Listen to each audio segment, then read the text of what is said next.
Só se fala nisso agora no mundo das dietas, o jejum intermitente. De Débora Seco a Beyoncé, são muitas as celebridades que ajudaram a popularizar esse método de restrição alimentar, no qual a pessoa fica sem comer durante uma média de 14 horas, intercalando os dias ou 24 horas 2 vezes por semana.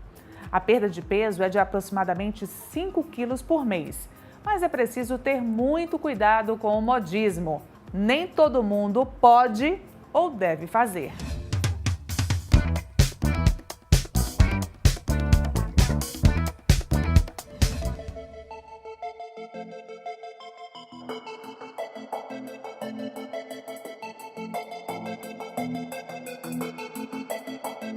Vamos tirar todas as dúvidas, então, sobre o jejum intermitente com a Fabiana Fontes. Ela é nutricionista e a gente pode dizer que é uma das dietas realmente do momento, não é, Fabiana? Tudo bem? Tudo bom. É uma das estratégias nutricionais que estão sendo utilizadas para redução de peso. Então, assim, o que seria o jejum intermitente, que está muito em alta, todo mundo comenta, mas muitas pessoas não têm ainda o conhecimento sobre isso. O jejum intermitente é um período mais longo que a pessoa fica em jejum e depois ela se alimenta normalmente no resto do dia. Então, normal.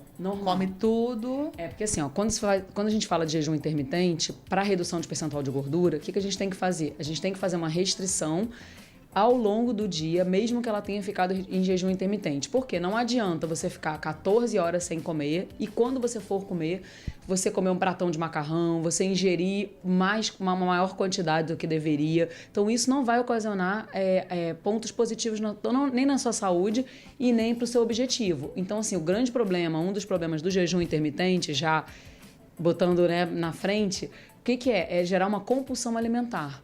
Então, compensação, né? Uma compensação. As pessoas elas ficam longos períodos sem se alimentar e aí quando vai comer, elas realmente comem uma quantidade maior do que deveria. E isso não vai resolver.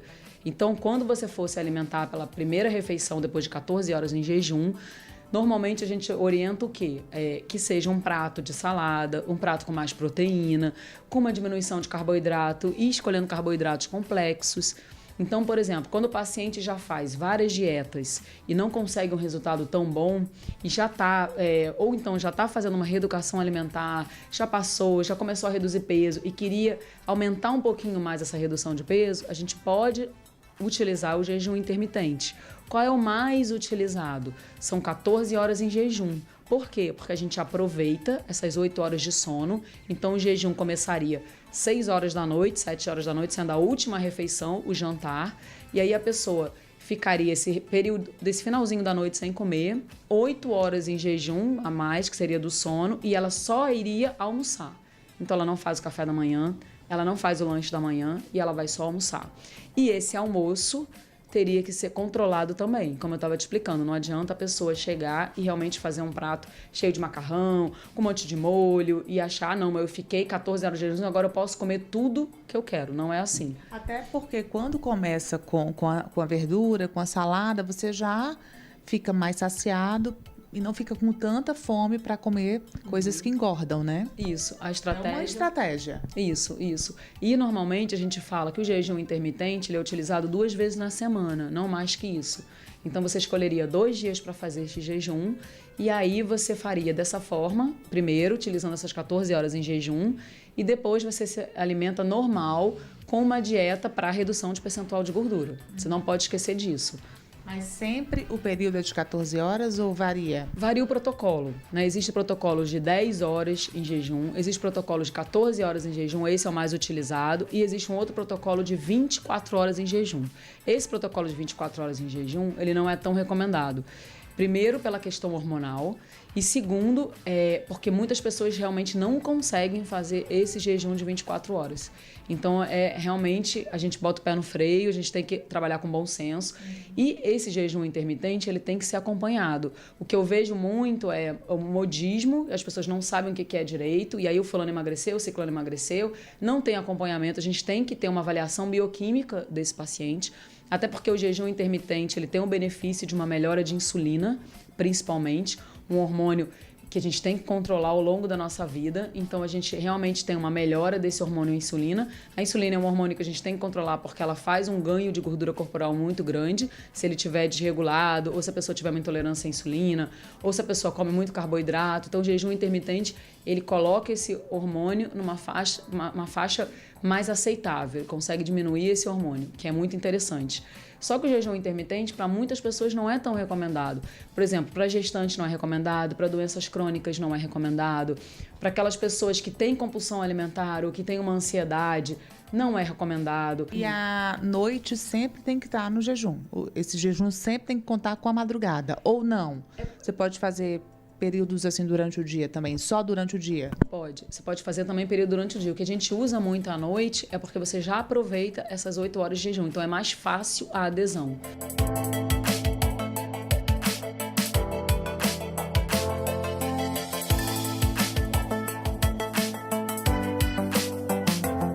Esse é o meu melhor jejum.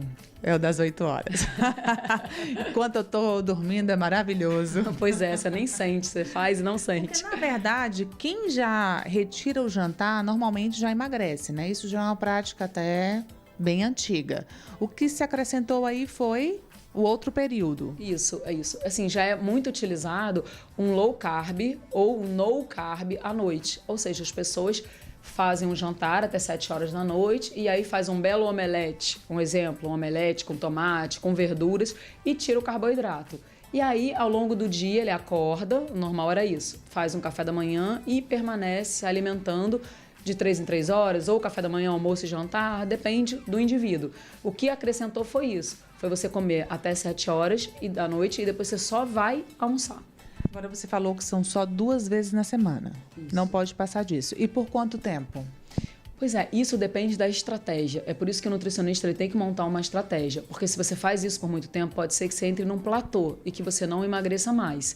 Ou que você tenha um efeito rebote, que depois de um tempo você passe a engordar.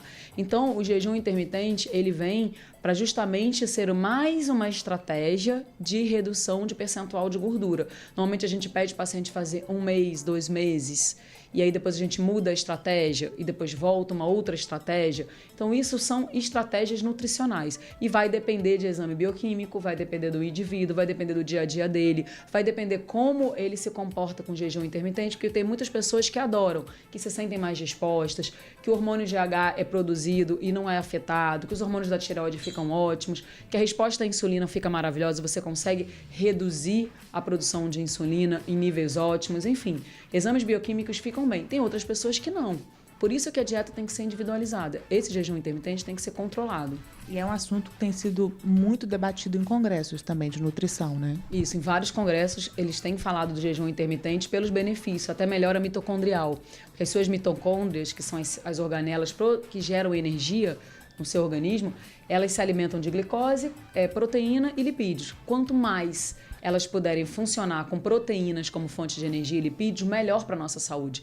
E tem algumas mitocôndrias ruins, que a gente chama, que só funciona com glicose. Assim, só funciona não, que o combustível principal é a glicose. E a sua mitocôndria funciona bem com outros nutrientes. Então, você acaba fazendo até uma biogênese mitocondrial, uma melhora da função mitocondrial, justamente por esse jejum intermitente. Isso também acontece. E pelo que vocês têm visto nos congressos, Fabiana, como é que têm sido esses resultados? Realmente mais resultados positivos? Mais resultados positivos do que negativos.